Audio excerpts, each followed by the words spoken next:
Dari awal Komdis bekerja selalu putusannya tidak boleh dibanding. Tiba-tiba Persib ini tiba-tiba bisa dibanding dan ujuk-ujuk simsalabim abrakadabra ada. Kita selalu mengkritisi Erick Thohir.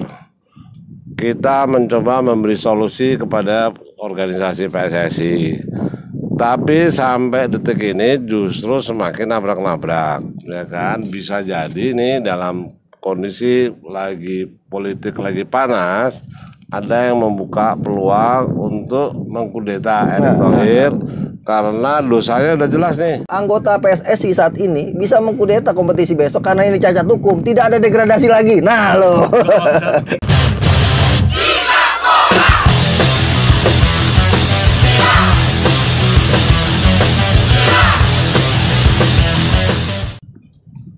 Bravo, Cocomeo Channel. Hari ini saya masih ditemani oleh Akmal Mahali dan Lano Mardika, masih leye-leye di sekitar Sanur, Bali, tetapi untuk mengkritisi PSSI kita nggak bosan. Kali ini kita ingin semakin dalam mengkritisi pasukan Erick Thohir dan kawan-kawan yang sudah gembar-gembor untuk transformasi sepak bola nasional. Ternyata semakin kesini sejak Februari nabrak-nabrak nih. Bahkan banyak yang sudah melanggar statuta. Untuk itu coba kita bedah dulu nih satu persatu. Mal, gimana nih? Kenapa kok satu persatu bisa dilanggar sama Erick Thohir dan kawan-kawan nih? Ya, sepertinya PSSI tidak baca statuta ya, pengurus PSSI entah itu tidak baca, tidak tahu atau memang diabaikan semuanya karena banyak statuta PSSI yang nyatanya dilanggar. Ini kalau kemudian dilaporkan ke FIFA, ini bisa bermasalah karena pelanggaran statuta adalah satu hal yang dilarang sama FIFA gitu kan. Cuma permasalahannya juga anggota PSSI semuanya diam dan tidak banyak mengkritisi ini semua terkait misalnya badan yudisial gitu kan. Badan yudisial di statuta PSSI bab 10 pasal 65 ayat 1 disebutkan badan yudisial punya tiga. Yang pertama adalah komite disiplin, komite banding, dan komite etik. Kemudian di pasal 4-nya disebutkan bahwa komite yudisial PSSI harus dibentuk lewat kongres.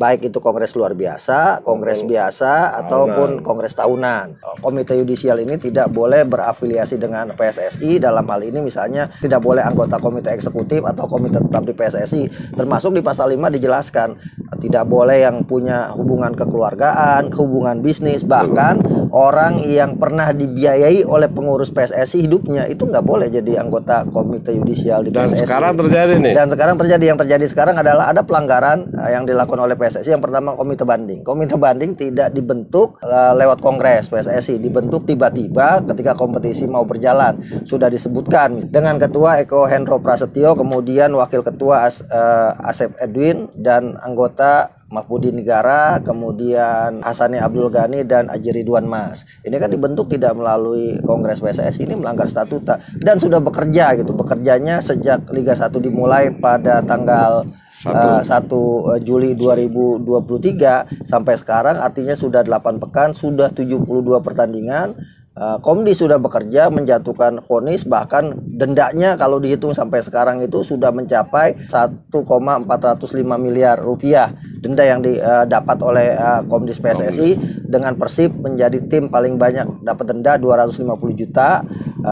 Ada juga klub lain seperti Arema 125 juta, Dewa United 125 juta gitu kan, PSM 250 juta. Nah, ini kan problem-problem yang dihadapi, bagaimana Komdis bekerja tapi tidak lewat proses yang sesuai dengan statuta. Dan tiba-tiba kemarin misalnya ada kasus di mana 3 pemain Persib Bandung dihukum oleh Komite Disiplin PSSI pasca kalah 1-2 lawan Persis Solo di Stadion Manahan pada 8 Agustus 2023, di mana 3 pemain, Iputu Gede Yuniantara dihukum tambahan larangan bermain 4 pertandingan plus denda 75 juta, Ciro Alpes dihukum dengan larangan tambahan 2 pertandingan plus denda 75 juta karena mengacungkan jari tengah, dan Maklok dihukum 2 pertandingan tambahan plus denda 75 juta karena melempar botol ke penonton.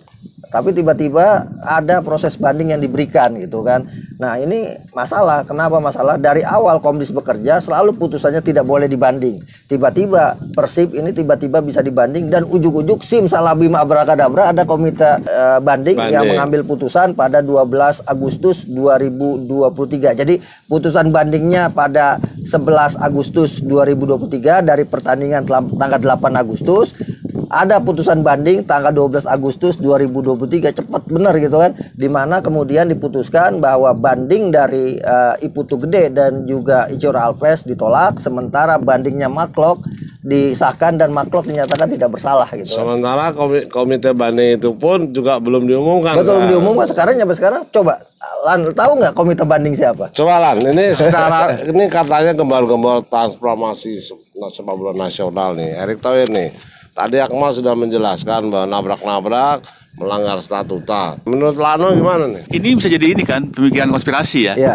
Kok jadi Persib pertama kali jadi keluar SK bandingnya? Nah itu kan menjadi pertanyaan, apakah karena Persib misalnya ada saham Erick Thohir di situ? Betul, itu. Kemudian apa namanya? Dulu juga masih ada sahamnya Peter Tanuri juga di situ. Nah itu kan yang kemudian menjadi tanda tanya. Jangan sampai kemudian Persib yang sejatinya menjalankan proses hukum, ya udah benar ya, mereka menjalankan proses hukum karena memang dibolehkan banding, mereka banding, tapi pada akhirnya dianggap ini konspirasi karena memang dadakan dan tidak ada publikasi sama sekali. Betul. Nah ini hal-hal seperti ini sejak 16 Februari Erick Thohir yang one man show ternyata sampai hari ini malah nabrak-nabrak. Ya pertanyaannya sekarang kan, apakah sepak bola kita ini mau transformasi atau ternyata sepak bola kita sama aja sama yang sebelum-sebelumnya gitu kan, masih diatur sama orang-orang di balik layar. Bisa jadi kenapa? Karena semuanya ternyata dibentuk tidak dalam sebuah proses yang transparan dan terbuka gitu. Apakah kemudian klub sudah diberikan surat edaran komite bandingnya siapa? Dan kalaupun kemudian sudah ada, itu kan melanggar statuta karena dibentuk tidak lewat kongres gitu kan. Nah kalau kemudian lembaga hukum dibentuk tidak lewat kongres kan berarti apa tuh tadi? Cacat hukum kan gitu kan. Artinya semua produk hukum yang dibuat oleh badan yudisial sejatinya itu bisa tidak sah gitu kan. Dan ini artinya apa? Artinya tidak ada kemajuan sama sekali di sepak bola kita kalau seperti ini. Jadi begitu Pak Erick. Ya, Pak Erick Thohir yang sedang menggebu-gebu untuk terpilih menjadi salah satu kandidat ya kan. Ini di sepak bola nasional bobrok.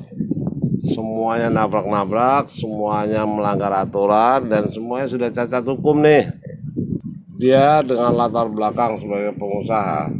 Jadi cara berpikir Erick Thohir itu ya selalu dalam struktur organisasi perusahaan yang berbisnis. Betul. Jadi PSSI sepertinya seperti itu. Oh, dibuat seperti itu ya. Ya, ini nih dari kacamata saya nih. Padahal di sepak bola itu ada yang namanya pembinaan. Betul. Ya kan? Itu dalam kacamata bisnis nggak nemu. Iya. Dalam proses ke tim nasional dalam kacamata bisnis juga nggak nemu. Iya, ini kan permasalahan gini, kita kan berharap sepak bola kita menjadi lebih baik, profesional, dikelola dengan manajemen yang baik. Seperti FIFA kan siapapun yang menjadi pengurusnya, karena apa namanya rule of the game-nya sudah dibuat, sistemnya sudah dibuat sehingga semuanya bisa berjalan dengan baik. Nah kalau seperti ini kan takut-takut nih ada orang yang mau mengkudeta bisa. Kenapa? Ada pelanggaran statuta gitu kan. Betul, ini kan iya kan bisa jadi dilakukan itu, misalnya ada kekuatan baru yang menginginkan mengambil alih sepak bola kita saat ini, karena misalnya apalagi misalnya besok nih ada musim politik 2024 kan. Betul. Ada kepentingan politik tertentu yang punya kekuatan kemudian mengkudeta dengan alasan pelanggaran statuta kan bisa. Jadi kita nih mengkritisi ini bukan kita benci nih, justru kita mengingatkan jangan sampai kemudian ada celah yang dimanfaatkan oleh kelompok-kelompok tertentu yang kuat untuk kemudian mengkudeta, menjatuhkan pengurus yang ada saat ini gitu. Atau malah melalui liga beritanya. Mungkin salah di pertandingan tertentu ada yang di dalam tanda kutip di ini ya, di sabotase. Betul. Nah, terus jadi bahan alasan untuk bikin KLB lagi. Betul. Ya kan? Nah, selain itu misalnya sekarang kan problemnya adalah problem wasit misalnya. Ada 18 wasit yang ditugaskan di Liga 1. Itu kan sampai sekarang tidak ada promosi degradasi. Wasitnya bermasalah sampai sekarang tidak ada yang dihukum. Jadi tapi putar-putar terus. Putar-putar terus walaupun bermasalah gitu kan. Paling gampang misalnya masalah yang paling up to date sekarang, partai kemarin Borneo melawan Persikabo, yang walaupun Borneo menang 3-2 tapi Agus Fauzan itu ada 3 keputusannya yang blunder. Ini kan wasit Agus Fauzan bekerja tidak benar. Harusnya ada pengawas wasit yang memberikan vonis kepada apa namanya Agus Fauzan karena bekerja tidak sesuai dengan aturan gitu kan. Mungkin nggak Agus Fauzan ini bekerja mungkin udah overload. Bisa juga overload, bisa juga pesanan kan bisa seperti itu ya kalau kita menduga-duga kan. Artinya kan harus ada komite integritas yang mengawasi kerja-kerja ini semua untuk kemudian sepak bola kita menjadi benar gitu kan. Nah, tapi tadi kan juga Akmal bilang wasit yang di Liga 1 ini kan hanya putar doang kan. Iya. Berarti jumlahnya yang disuplai kan lagi terbatas nih. Betul. Nah, apa yang dibuat PSSI untuk menyiasati hal ini gitu? Ya harusnya kan ada promosi degradasi. Misalnya kemarin kan ada seleksi wasit yang tidak lolos misalnya. Kan yang tidak lolos bisa kemudian dikumpulkan, tes ulang atau kemudian diberikan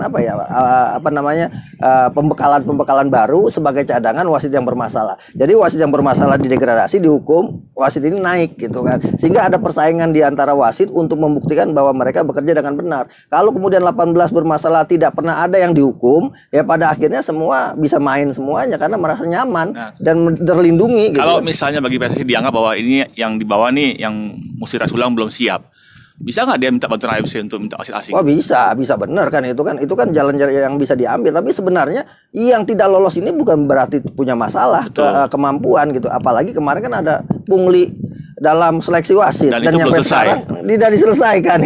Gimana itu Mbak Jojo? Ya intinya tuh gini, kita selalu mengkritisi Erick Thohir. Kita mencoba memberi solusi kepada organisasi PSSI. Tapi sampai detik ini justru semakin nabrak-nabrak, ya kan? Bisa jadi nih dalam kondisi lagi politik lagi panas, ada yang membuka peluang untuk mengkudeta Erick Thohir karena dosanya udah jelas nih, melanggar statuta. Melanggar statuta itu kan derajatnya paling tinggi nih, ya kan? Dia kan paling tinggi. Ingat nggak dulu Nurdin Halid? Nurdin Halid kan melanggar statuta. Melanggar statuta. Pelanggaran statuta yang paling tinggi dampaknya turun. Betul, sama misalnya ya kasus terbaru Pak Iwan Bule dengan pengurusnya kan dianggap melanggar statuta yang kemudian dibuat KLB diganti pengurus baru. Walaupun itu rujukannya misalnya tim gabungan independen pencari fakta. Betul. Tapi kan ada pelanggaran yang terjadi. Jangan sampai kemudian ini juga akan terjadi hal semacam itu gitu.